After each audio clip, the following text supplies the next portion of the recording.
그 에덴 동산의 두 나무를 설명하기 전에 그 전제로서 얘기했던 몇 가지 개념들이 있었죠. 정리들이 있었어요. 지난번에 새롭게 등장했던 부분들이 뭐였냐면 하나님께서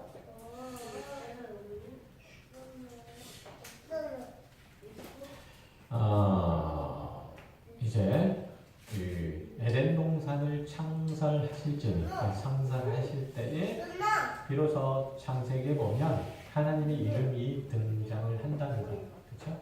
하나님의 이름이 뭘로요? 여호와라는 이름으로 등장을 한다는 것이었잖아요. 그 여호와라고 하는 이름은 그 의미는 어떤 의미? 어떤 의미? 나는 스스로 있는 자이라 이런 말씀을 이제 트윈크를 통해서 하나님께서 모세에게 그리고 모세와 함께하는 이스라엘 백성들에게 주시잖아요. 그렇죠? 그럴 때 나는 스스로 있는 자라고 하는 그 모세를 통한 하나님의 소개가 이스라엘 백성들에게 이루어질 때 그 상황이 어떤 상황이었냐면 하나님께서 이스라엘 백성들과 아니 그의 조상들과 맺은 그 언약을 기억하셔서 그 이스라엘 백성들을 애굽 땅 종되는 곳에서 꺼내서 가나안 땅으로 인도하셔서 그들을 하나님의 백성을 삼으시고 그들을 통해서 하나님의 구원 역사가 이루어지도록 하시겠다는 그의 약속을 성취한다는 그런 의미에서 그 언약을 성취한다는 그런 의미에서 지금 이스라엘 백성들을 부르셨고 또 그래서 이제 하나님께서 그의 이름을 누구에게 주시는 거예요? 이스라엘 백성들에게 모세를 통해서 주시는 거잖아요. 그런 어떤 상황들을 볼 때, 즉 하나님이 당신의 이름을 거명하시고 또 알리시는 것들을 통해서 우리들에게 하시고자 하시는 말씀의 가장 중요한 부분은 하나님께서 어떤 분이시라는 거죠? 약속, 스스로 있는 분이시지만 약속을 하시고 언약을 우리들과 함께 하시고 그 언약을 기억하여 준행하시기에 분명하신 분이시고 그 언약을 틀림없이 성취하시되 그것들을 어떻게 하신다고요? 우리 인간과 협의해서 하신다고요? 아니요. 하나님 홀로 그 일들을 이루시되 완전하고 분명히 그리고 하나도 흠이 잡을 수 없게끔 완벽하게 그 모든 언약의 내용들을 성취하실 것이라는 그런 의미에서 하나님께서는 당신을 누구로? 여호와, 나는 스스로 있는 자라는 그러한 소개를 하시는 거예요. 그러니까 우리가 여호와라고 하는 그 이름이 성경에 등장할 때마다 뭘 생각하는 거예요? 하나님께서 우리들에게 언약을 주시는 분이시고 그 언약을 틀림없이 성취하시는 신실하신 하나님으로 우리는 반드시 이해해야 된다는 것. 우리들에게 언약을 성취하시는 분, 우리들에게 생명을 주시는 하나님을 생각하면 우리는 여호와 이렇게 생각을 하시면 되는 거예요. 그리고 이제 한 가지 기억을 하시고 그에 대해서 인간이라는 존재는 어떤 존재? 지난번에 설명을 했듯이 인간이라는 존재는 흙에서 난 존재잖아요. 그렇죠. 아파르민 하 아다나 라는 표현들 기억하세요? 잘 기억 못하시죠? 아파르민 하 아다나라는 그 표현 속에 들어있는 게 뭐냐면 인간이란 아파르가 뭐라고요? 아파르라고 하는 게 티끌이라고 했죠. 티끌.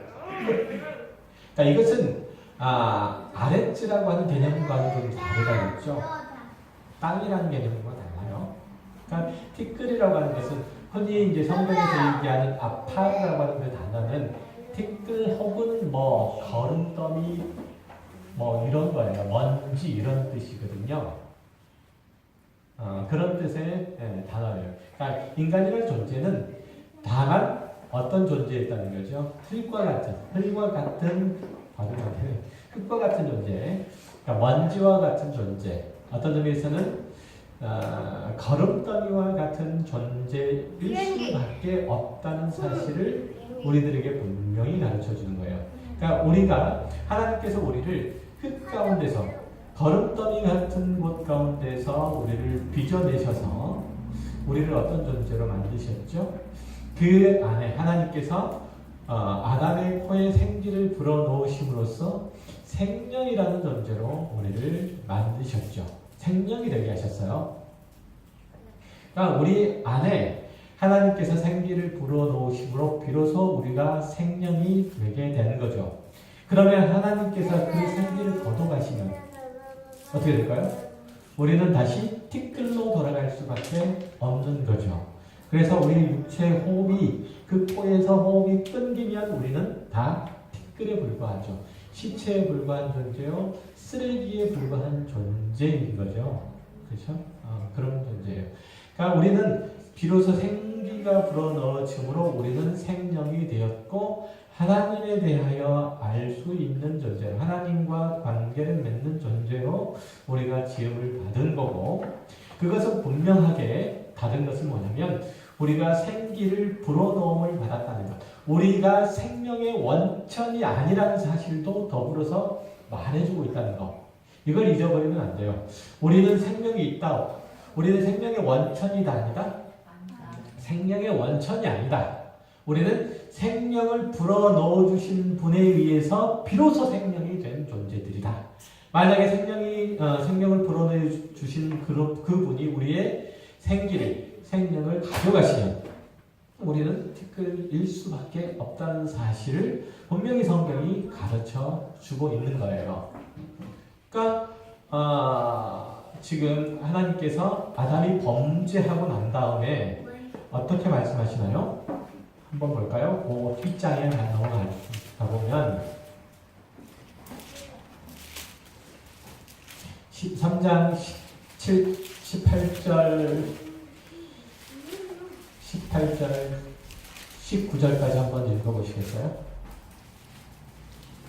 13장. 땅이 내게 가시덤불과 엉겅퀴를 낼 것이라. 내가 먹을 것은 밭의 채소인데 내가 흙으로 돌아갈 때까지 얼굴에 땀을 흘려야 먹을 것을 먹으리니 내가 그에게서 취함을 입었습니다. 너는 흙이니 흙으로 돌아갈 것이니라 하시니라. 아멘. 자, 지금 범죄한 인간이 이제 그 신분, 그 주의가 무너져 버린 그 정도가 뭐로 나타나는 거죠? 19절에서 보는 것처럼 내가 흙으로 돌아갈 거다라고 하는 거죠. 18절에서 보는 것처럼 너는 흙이니까 흙으로 돌아갈 거다, 이렇게 말씀하신 그 당위성을 얘기를 하는 거죠. 하나님께서 그 생기를 거두어 가시면, 하나님께서 그 생명을 거두어 가시면 인간이라는 존재는 흙으로 돌아갈 수밖에 없는 그런 존재예요. 그런 면에서 볼 때 하나님의 형상으로 지음을 받은 인간이라는 존재가 하나님으로부터 반드시 공급되어야만 하는 하늘의 신령한 은혜와 복, 이런 것들이 차단되어 버리면 그는 뭐에 불과한 거야? 그는 티끌에 불과한 것이고 거름더미에 불과한 존재들이고, 그런 의미에서 그런 상태가 계속되는 것을 뭐라고 하는 거죠? 지옥이에요. 그게 지옥인 거예요. 그게. 그러니까 그게 심판이고 그게 지옥이에요. 그러니까 예수 그리스도로 말미암아 우리가 잘 아는 것처럼 요한복음 3장 17절 18절에서 얘기하는 거잖아요. 예수 그리스도로 말미암아 구원의 은혜가 그 가운데 머물러서 하나님의 생명이 그들 가운데 부어지지 않으면 그는 어떤 존재예요? 저주를 받은 존재예요. 하나님 심판이, 하나님의 진노가 그 위에 머물러 있는 존재인 거죠. 그는 하나님의 생명과 단절되어 있으므로 그의 삶 자체가 뭐예요? 지옥이에요. 그의 삶 자체가. 그러니까 이 땅에 사는 사람들은 어디를 살고 있는 거예요? 사실은 지옥을 살고 있는 거예요.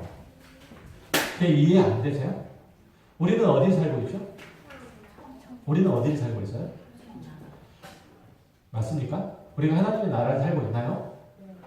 우리는 하나님의 나라를 살고 있어요. 다시 말하면 그걸 이제 뒤바꾸면 하나님의 나라라고 하면 유대인들의 개념 속에서는 하나님의 나라 그러면 헷갈려요. 유대인들은. 왜요? 왜 헷갈릴까요? 이스라엘이 자기네들이 하나님의 나라니까. 유대인들의 입장에서는 볼 때. 그렇죠? 그래서 특별히 이제 마태복음에서는 이렇게 하나님의 나라라고 하는 표현을 안 쓰고 천국이라는 표현을 써요. 천국.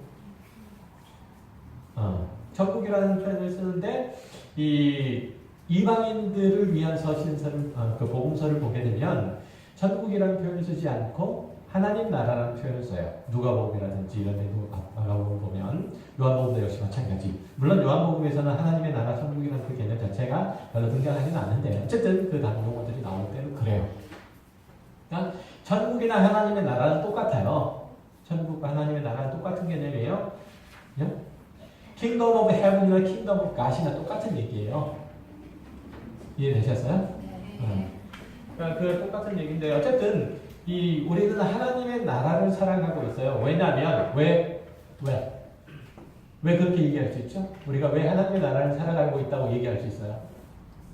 하나님의 생명을 부여받은 하나님의 생명을 부여받은 자로서 우리가 하나님께 대하여 반응할 수 있는 존재라는 거죠. 뭐에 대해서? 하나님의 주권, 하나님의 통치에 대해서 반응할 수 있는 자. 그렇죠? 그러니까 하나님께서 명령하시는 바 그 주권적인 통치 행위가 나를 통해서 이루어지는 거죠. 그러니까 지난번에 제가 늘 말씀했던 것처럼 하나님의 나라는 가장 중요한 것은 통치권에 관한 문제라고 그랬잖아요.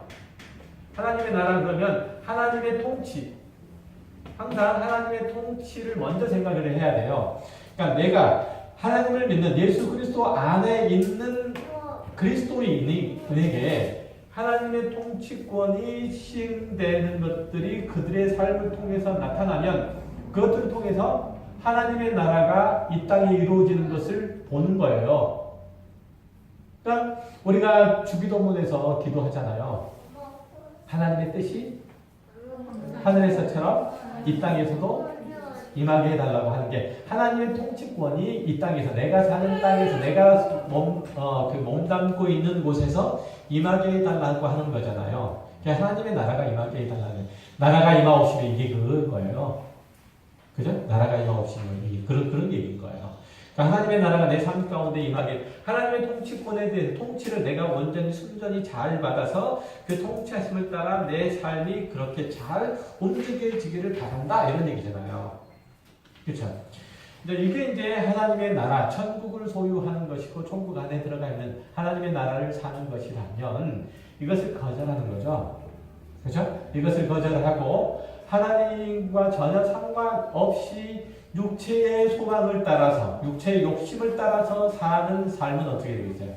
지옥이잖아요. 하나님의 생명이 끊겨진, 하나님의 통치가 끊겨져 있는 자의 삶, 이건 지옥이잖아요, 지옥. 천국이 하나님의 통치가 이루어지는 곳이라면 지옥은 하나님의 통치권이 이루어지지 않는 곳이에요. 그러면 지옥은 하나님께서 안 다스리시는 곳이에요? 아니요. 그런 의미는 아니에요. 그런데 헷갈리시면 안 돼요. 그렇다고 해서 하나님께서 그 지옥은 안 다스리시고 그러면 지옥에서는 사탄이 왕이에요?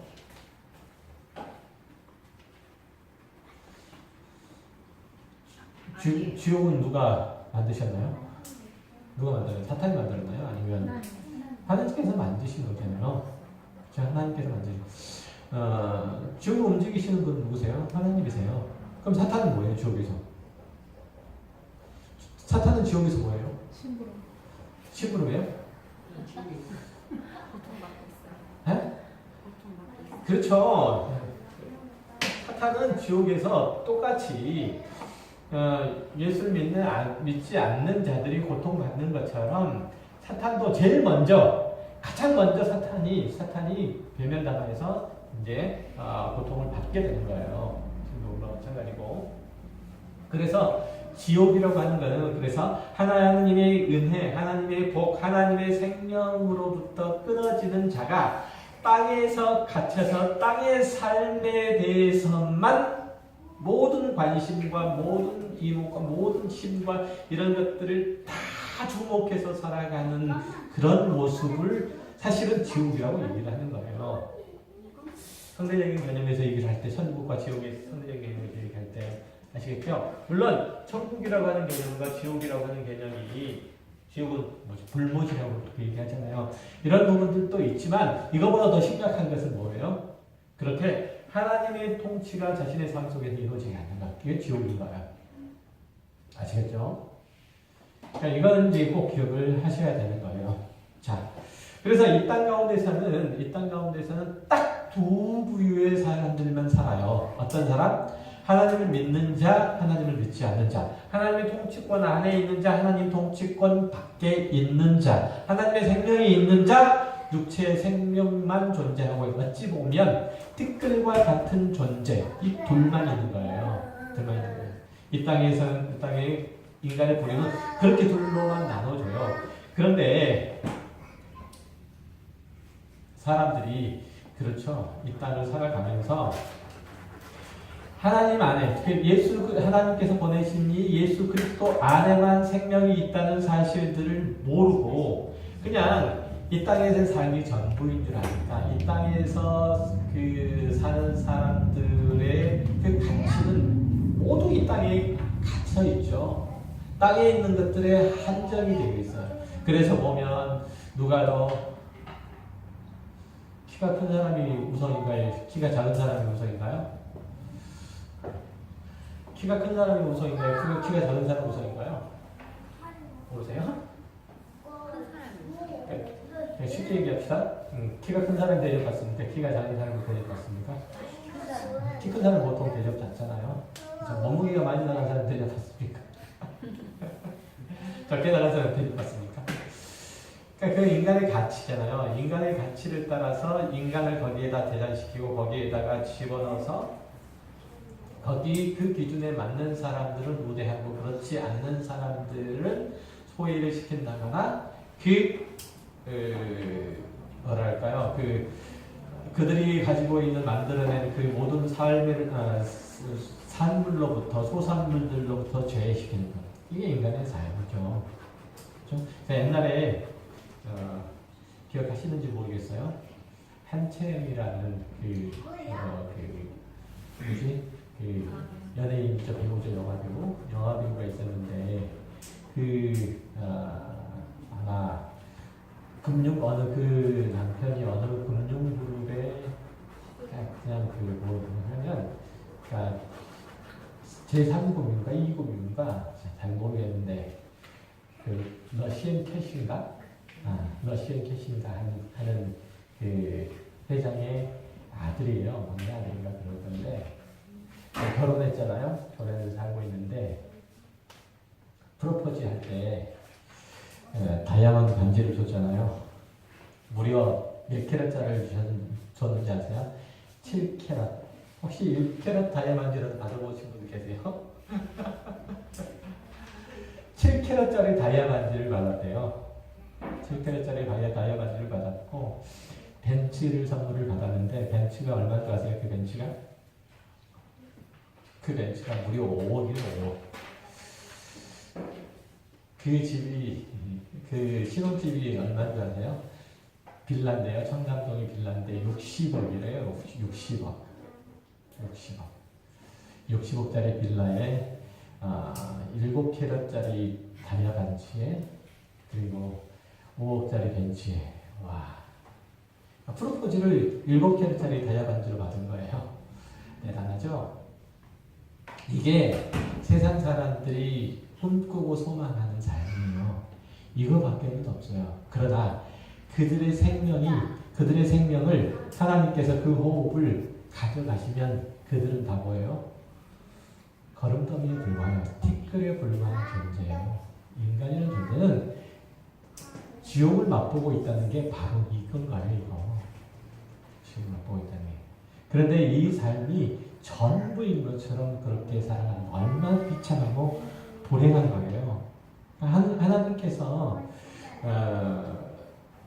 그의 삶 가운데 역사하셔서 새 생명으로 인도하시는 자의 삶은 이 지옥에, 이 땅의 삶에 매여 있지 않죠. 예속되어 있을 수가 없는 거예요. 영혼을 꿈꾸고 그 안에 하나님의 생명이 있어서 하늘의 소망을 갖고 또한 하늘의 그 부요함과 또 그 놀라운 영광스러운 것들이 나에게 주어져 있을 아는 자들은 하나님을 열망하죠. 그렇게 되는 거예요. 그러니까 이 땅에서 밖에는 살 길들이 없으니까 이 땅의 것들로 자기 배를 불려보려고 하고 자신의 어떤 그 당면하고 있는 문제를 외면하려고 하는데 결국 그럴 수 없는 거죠. 문득문득 떠오르는 게 있어요. 문득문득 떠오르는 게. 그럼에도 불구하고 자신이 부요하고 자신이 많은 것들을 아니 모든 것들을 다 가졌다고 생각을 하지만 문득문득 떠오르는 게 있는데 그게 뭐냐면 자신은 죽으면 흙으로 돌아갈 수밖에 없는 정말 한심하고 무력한 존재일 수밖에 없다니까. 그래서 그걸 깨닫는 순간 어떻게 될까요? 어떻게 될까요? 사람들은 하나님의 생명이 없는 사람들은 어떻게 될까요? 더 악다구니를 쓰는 거죠. 그게 좋습니까? 그래서 야고보서 1장 9절에서 뭐라고 말하냐면 낮은 형제는 자기의 높음을 자랑하고 부한 자는 자기 낮아짐을 자랑할지니 이는 그가 풀의 꽃과 같이 지나가니라. 해가 덥고 뜨거운 바람이 불어 풀을 말리면 꽃이 떨어져 그 모양의 아름다움은 없어지나니 부한 자도 그 행하는 일에 이와 같이 쇠잔하리라. 이렇게 말하잖아요. 부한 자도 꽃이 떨어진처럼 그렇게 떨어지잖아요. 세상 권력이라고 하는 게 그렇죠. 우리가 흔히 얘기할 때 화무실일홍이라고 그러잖아요. 화무실일홍. 그렇죠? 그럴 수밖에 없는 존재예요. 인간의 세상은 하나님의 은혜와 사랑에서 떠나서는 티끌과 같은 존재임을 우리는 알아야 된다는 거예요. 자, 그래서 인간이라는 존재는 그렇게 하나님의 생기가 불어넣어지지 않으면 아무런 의미도 아무런 가치도 부여받지 못한 존재라는 사실들을 이제 우리가 기억을 해야 되고, 그리고 이제 8절에서부터 등장을 하는 게 창세기 2장 8절에서 등장하는 게 뭐가 나오나요? 에덴이라고 하는 곳이 묘사가 되죠. 이 에덴은 어떤 것이죠? 하나님께서 천지를 하늘과 땅을 창조하신 다음에 인간을 창조하신 다음에 에덴 동산을 창설하시고 거기에 이제 인간을 두셨잖아요. 그렇죠? 에덴 동산은 영어로 얘기하면 The Garden of Joy예요.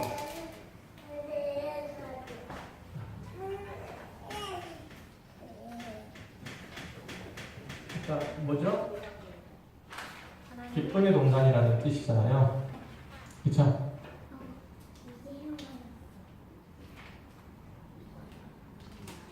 기쁨의 동산이라는 뜻인데요. 이 에덴 동산이라고 하는 이 단어에서는 어떤 의미가 있냐면 에덴 동산은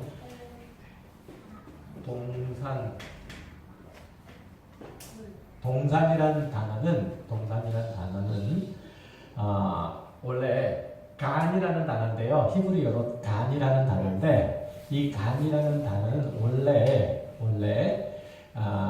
우를 치다, 울타리를 만들다라는 의미의 간한이라는 동사에서 나왔어요. 다시 말하면 하나님께서 에덴의 동산을 창설하시고 그 주변에 뭘 치신 거예요? 울타리를 치신 거예요. 그러니까 외부로부터 차단된 어떤 곳으로서 하나님께서 에덴 동산을 만드시고 그리고 거기에 누구를 두셨어요? 밖에서부터 아담을 들어와서 살게 하셨죠. 그리고 이곳은 어떤 곳이에요? 하나님께서 거주하시는 곳이죠. 그렇죠? 하나님께서 에덴 동산에 아담과 함께 있었잖아요. 함께 계셨죠. 그래서 이 동산은 우리가 흔히 얘기할 때 뭐예요? 성소예요. 성소. 하나님께서 계시기 때문에 성소예요. 그러니까 하나님의 성전인 거죠. 한번 찾아보시겠어요? 창세기 3장 24절.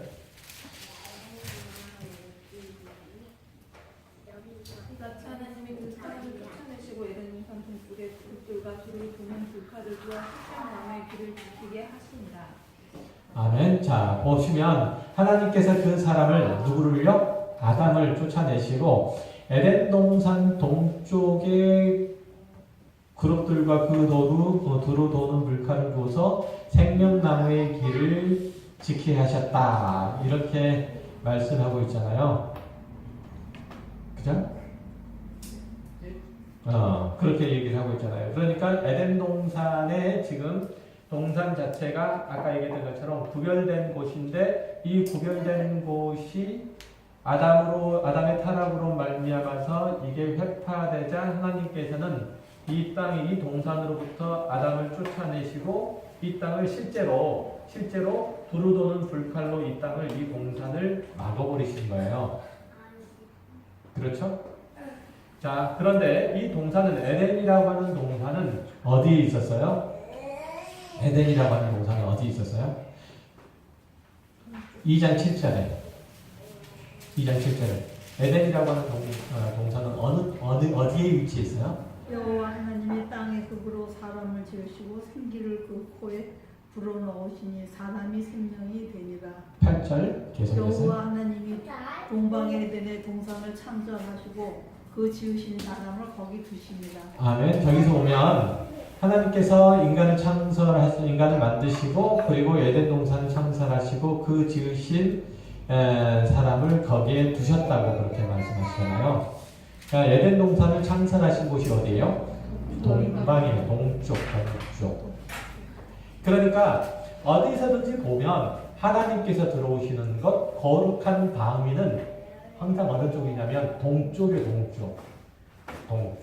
동쪽은 거룩한 방위예요. 어디서나. 성전도 역시 마찬가지로 동쪽 문으로 들어서 하나님께서 들어오시고요. 그래요. 그러니까 에덴 동산도 역시 마찬가지로 동방에 창설되는 곳이 에덴 동산이에요. 그리고 한 번 더 찾아볼까요? 출애굽기 25장 18절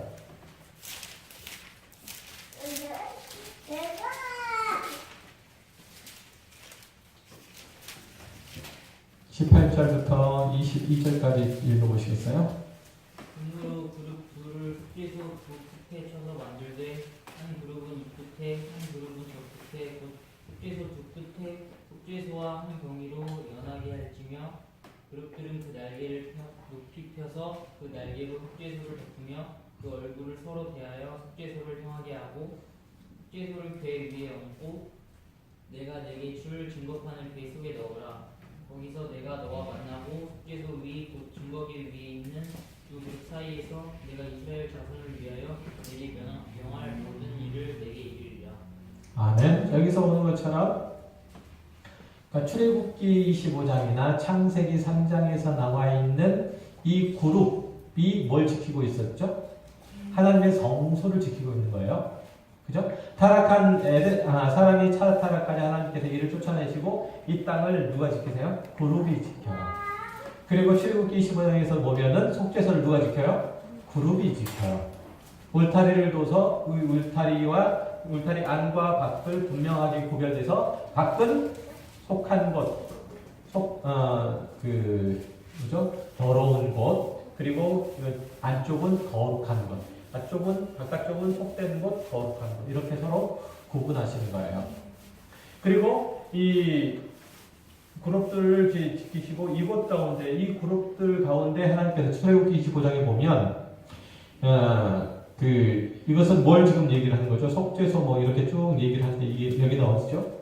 성전을 얘기를 할 때 이렇게 방을 나누면 앞에 쪽은 뭐죠? 성소죠. 그죠? 뒤에 쪽은 지성소죠. 그죠? 지성소잖아요. 지성소 안에 속죄소가 있잖아요. 우리 잘 알죠? 속죄소가 있죠. 속죄소 안에 증거기가 있고, 그죠? 증거기가 이렇게 있고, 그리고 시은자가 이렇게 있고. 시은자가 뭐예요? 시은좌.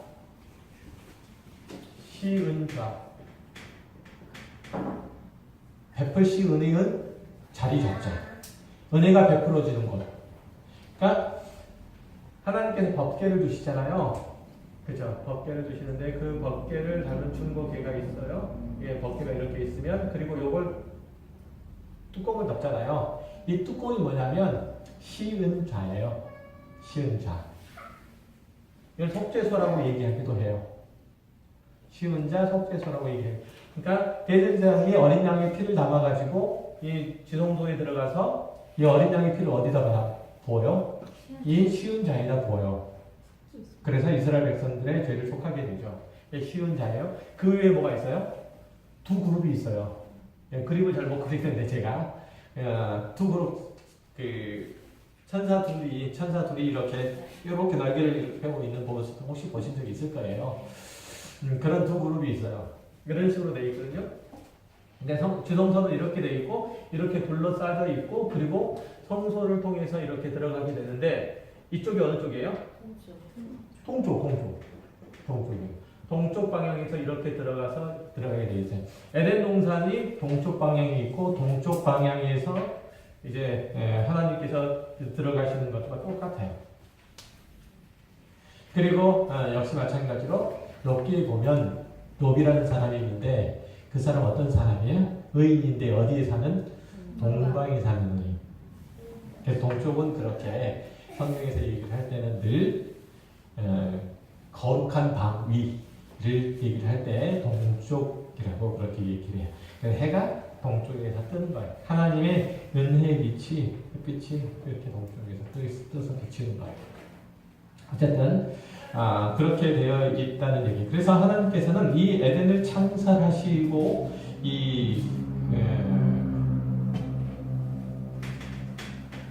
거기에다가 인간을 두셨는데 이 창설하다라고 하는 이 단어는 말이에요. 원래 와있다라는 단어예요. 와있다라는 단어인데 이것은 원래 창설하다는 단어지만 원래 어원적인 의미가 심다라는 단어. 심다라는 뜻이. 그러니까 동산에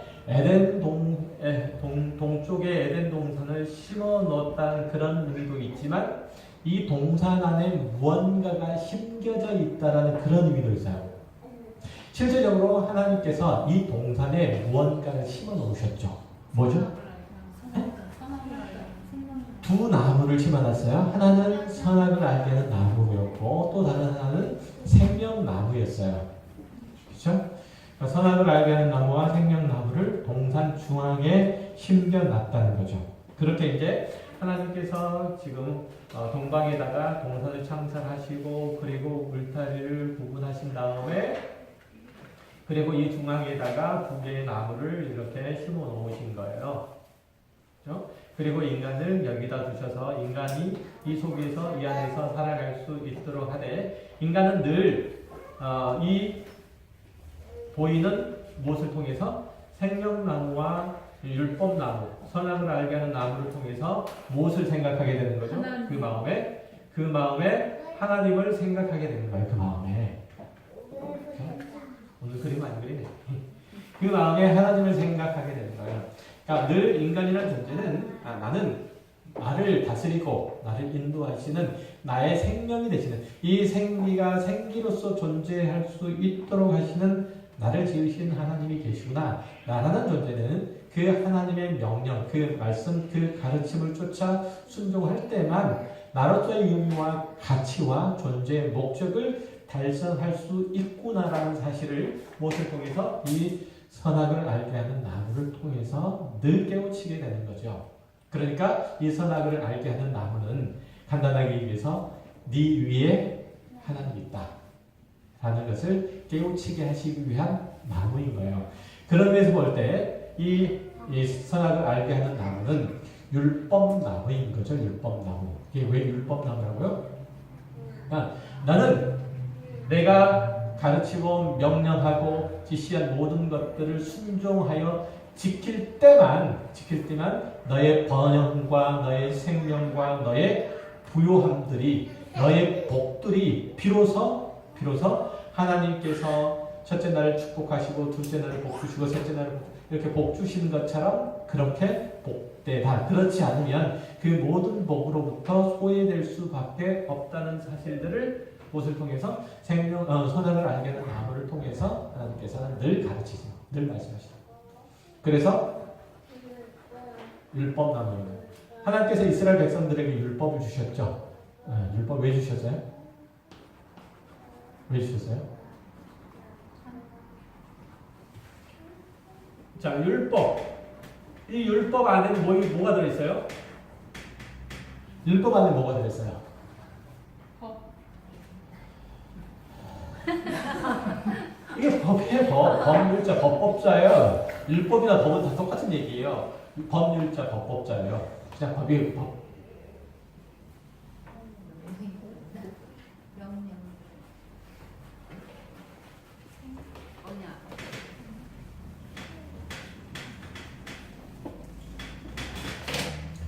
율법은 뭐예요? 율법. 하나님의 성품, 하나님의 성품. 율법은 하나님의 성품이 담겨져 있어요. 하나님께서 인간을 향해서 가지고 계시는 뜻이 담겨져 있어요. 하나님께서 이스라엘 백성들에게 이 율법을 주셔서 이 율법을 지키도록 하시는 것은 뭐냐면, 그렇게 할 때 하나님의 명령, 하나님의 정확하게 얘기하면 하나님의 성품이, 또 하나님께서 이스라엘 백성들에게 기대하시는 바가, 그들을 구원하신 그 목적이 비로소 이 율법을 통해서 성취되기 때문에 그래요. 그러니까 이스라엘 백성들이 자신이 구원받은, 예국 땅으로부터 구원받아서 가나안 땅으로 이주한, 이제 세상 나라의 사람이 아니고 하나님의 나라에 하나님의 주권과 통치를 따라서 순복하는 존재인 것들을 무엇을 통해서 이 율법을 지켜냄으로써 고백하는 거죠. 고백하는 거예요. 그러니까 이 율법 안에 뭐가 들어있습니까? 뭐가 들어있습니까? 하나님의 성품이 들어있기 때문에, 하나님의 그 구원의 목적들이 들어있기 때문에 이 율법을 지켜내면 인간은, 이스라엘 백성들은 자연스럽게 하나님의 구원의 목적을 이루는 거죠. 하나님의 성품을 닮아가는 거죠. 그렇죠? 그리고 세상 사람들, 애국 사람들이나 바벨론 사람과 구별된 삶을 살게 되는 거죠. 그죠? 그래서 이 율법이 의미가 있는 거예요. 그러니까 이 율법을 그래서 하나님께서 이스라엘 백성들에게 주신 거죠. 너희들은 나 하나님이 어떤 분이니까 너 하나님 닮고 살아라. 이걸 이스라엘 사람들이 알아먹었을까요? 못 알아먹었을까요? 너희들은 나 하나님의 여호와의 성품을 따라 살아라. 그러면 알아먹었을까요? 못 알아먹었을까요? 잘 못 알아먹었어요. 애니까. 그래서 율법을 주신 거예요. 그러면 우리는 율법 따로 가졌나요? 안 가졌나요? 따로 가졌나요? 안 가졌나요? 우리는 율법을 옛날 그 이스라엘 백성들처럼 지켜요? 안 지켜요? 왜 안 지켜요? 하나님 성품인데. 주신 말씀을 말씀. 왜 안 지켜요? 율법도 성경이 있으니까, 이 성경 안에 율법이 있잖아요. 율법이 성경을 포함하고 있는 게 성경이 율법을 포함하고 있잖아요. 지켜요. 네. 왜 율법을 안 지켜요? 왜? 그러니까 성경을 지킨다면서 왜 율법을 따로 안 지키냐고. 바리새인이 아니라는 얘기인 거죠.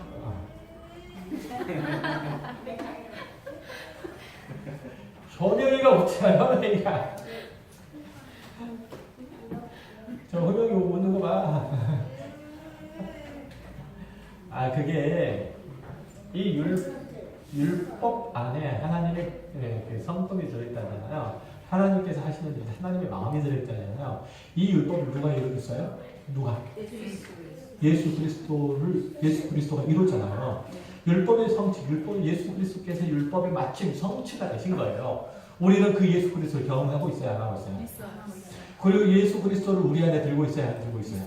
들고 있죠. 그러면 우리가 그 예수 그리스도께서 성취하신 그 율법 안에 있는 거잖아요. 그죠? 율법을 가지고 있는 거잖아요. 그러니까 우리는 더 이상 율법을 지킬 필요가 없는 것은 율법이 무용해서가 아니고, 그 율법의 완성이신 예수 그리스도가 우리의 표대가 되어서 우리 앞에 있기 때문에 우리가 예수 그리스도가 가시는 그 길들을 쫓아가면 삶이 율법은 이루는 거죠. 그래서 율법을 따로 안 지키는 거예요. 율법이 무용해서가 아니고. 이해되세요? 네. 그러니까 우리가 율법을 안 지키고 있는 게 사실은 아니다. 이 율법을 완성하신 예수 그리스도 안에서 그 예수 그리스도의 자치를 따라감으로써 자연스럽게 이 하나님의 성품인 율법을 지키고 있는 셈이다, 이런 얘기예요.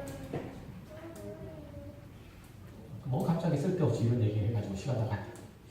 어쨌든 율법 성전 안에, 성소 안에는, 즉 에덴 동산 안에는 이 율법나무와 생명나무가 있어요. 그런데 인간이란 존재는 이 율법나무, 선악을 알게 하는 나무의 나무가 얘기하는, 즉 다시 말해서 율법을 지킬 만한 힘이 있다 없다? 없다.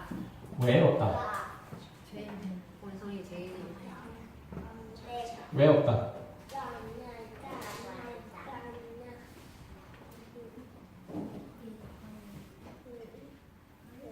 왜 없다? 하나님께서 인간이란 존재가 이 율법나무, 선악을 알게 하는 나무의 실과를 따먹을 줄 몰랐을까요? 아셨을까요? 아셨을까요? 아셨음에도 불구하고 그것을 주신 목적이 뭘까요? 인간이란 존재가 선악을 알게 하는 그 생명나무의 실과를 따먹어야 되겠다라고 생각할 때가 언제일까요? 하나님보다 높아진 순종하기. 네? 하나님의 명령에 순종하기 싫을 때.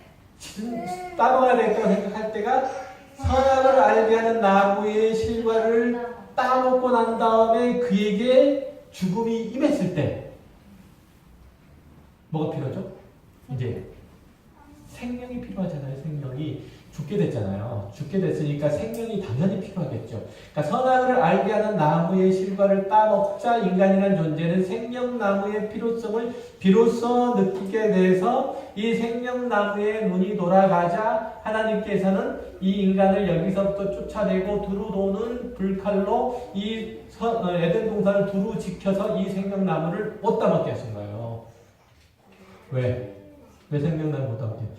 그렇게 되면 인간의 비극은 어떻게 될까요? 인간의 비극은 영원한 거죠.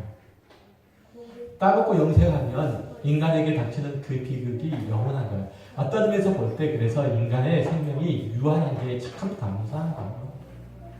인간의 비극이 유한한 게 참 감사하잖아요. 어쨌든 그래요. 인간이라는 존재는 그렇게 생명나무를 비로소 보는 존재가 됐고, 그럼에도 불구하고 이 생명은 스스로 만들어낼 수 있는 것들이 아니고 하나님께로부터 비롯된다. 즉 다시 말해서 인간이라는 존재는 생명나무의 원천이신 그 예수 그리스도께서 만들어내신 그 생명의 그 필요성, 그 생명이 들어가고자 하는 그 욕구는 무엇으로부터? 선악을 알게 하는 나무의 실과를 따먹음으로부터 출발하게 되었고, 그렇지만 그럼에도 불구하고 이 생명나무로 들어갈 수 있는, 이 생명나무의 실과를 따먹을 수 있는 유일한 길은 뭐밖에 없어요? 예수 그리스도밖에는 없는 거예요. 그래서 요한복음에 보면, 요한계시록에 보면 우리 잘 아는 것처럼 22장에서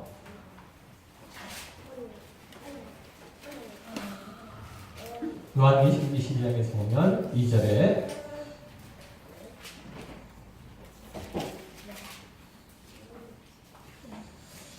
보면 길 가운데로 흐르더라.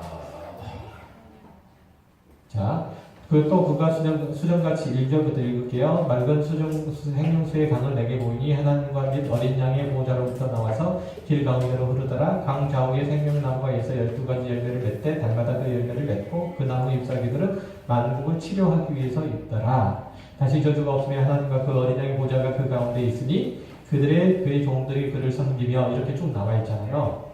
그렇죠? 이 생명나무가 있어서 12가지를 맺는데 이 생명나무는 무엇을 통해서 만들어갈 수 있는 거예요? 예수 그리스도. 그러니까 하나님과 그의 어린 양 보좌 가운데를 통해서만 들어갈 수 있는 거예요. 여기서 보는 것처럼. 그렇죠? 이 들어간 것들은 앞에서 요한계시록에서 쭉 등장하는 모든 시험과 환난과 어려움들을 겪고 승리한 자들만 들어가는 거잖아요. 예수 그리스도 안에서. 그런 자들이 누리는 것이고, 그렇죠? 그런데 한 가지 여러모로 보면 이 수정같이 맑은 생명수의 강이 내게서 보이는데 길 가운데 쭉 이렇게 흐르는데 강 좌우에 나와는 강 좌우에 생명나무가 있어 12가지 열매를 맺고 달마다 열매를 맺는 뒤에 에스겔서 47장에 회복될 성전의 모습과 굉장히 많이 닮아있고, 근본적으로는 창세기 2장에 나와 있는 그 에덴 창설된 에덴 동산의 모양과 굉장히 많이 달라 있어요. 그래서 창세기 2장에 보면 에덴의 동산에 창설하시는데 그 에덴 동산에서 강이 흘러요. 4개가. 그래서 이 에덴 동산이 어떤 의미라는 거죠? 에덴 동산에 강이 흘러서 땅을 적셔요. 그래서 땅을 적심으로 비로소 이 땅들이 생명을 얻게 되죠. 즉 에덴 동산은 생명이 흐르는 곳이에요. 그래서 에덴 동산이거든요. 역시 마찬가지로 요한계시록 22장에서 등장하고 있는 이 생명나무가 있는 이곳은 성소는 모든 생명이 살아있는 생명들이 숨쉬는 곳이 되는 거죠. 그러기 위해서 지금 요한계시록 22장은 회복된 에덴 동산을 얘기하는 거예요. 이해되셨죠? 그래서 그걸 이제 얘기를 하고 있고 이 선악을 알게 하는 나무를 통해서 하나님께서는 인간이라는 존재는 하나님께서 주시는 그 말씀과 그 통치 밖에서 살아가면 티끌과 같은 존재일 수밖에 없다는 것과 더불어서 하나님께서 주시는 그 생명을 영원한 생명들을 얻으려면 그 생명나무의 원천이신 예수 그리스도를 통해서만 그것을 얻을 수 있다는 것. 그래서 하나님께서는 그럼에도 불구하고 그 범죄한 인간 가운데 예수 그리스도를 보내셔서 그들에게 기어이 생명나무의 그 열매를 먹게 하셔서 영원한 안식 가운데로 그렇게 이끄시고야 만다는 사실들을 이 에덴 동산의 두 생명나무를 통해서 미리 보여주시는 거죠. 그러니까 이 성소에 에덴 동산에 나타나 있는 두 나무, 즉 선악을 알게 하는 나무와 생명나무는 인간의 존재의 연약함, 그리고 인간이 꿈꾸는 것들에 대한 허탄함, 그죠? 하나님 없이 살아가는 인간의 존재에 대한 비극, 이런 것들을 얘기를 해주고, 생명나무는 그럼에도 불구하고 하나님께서 인간을 사랑하셔서 그들에게 기어이 예수 그리스도로 말미암는 그 생명의 은혜들을 그들에게 주게 하셔서 하나님의 영원한 안식 가운데로 초대하시기를 기뻐하시고 기필코 그렇게 하시고야 만다는 사실들을 드러내시는 그 최초의 시각적인 증거물들이 바로 이 선악을 알게 하는 나무요 생명나무예요. 이해되셨어요? 네. 다음 시간에 좀 더 자세히 한 번 더 하고 또 나머지 부분을 정리할게요.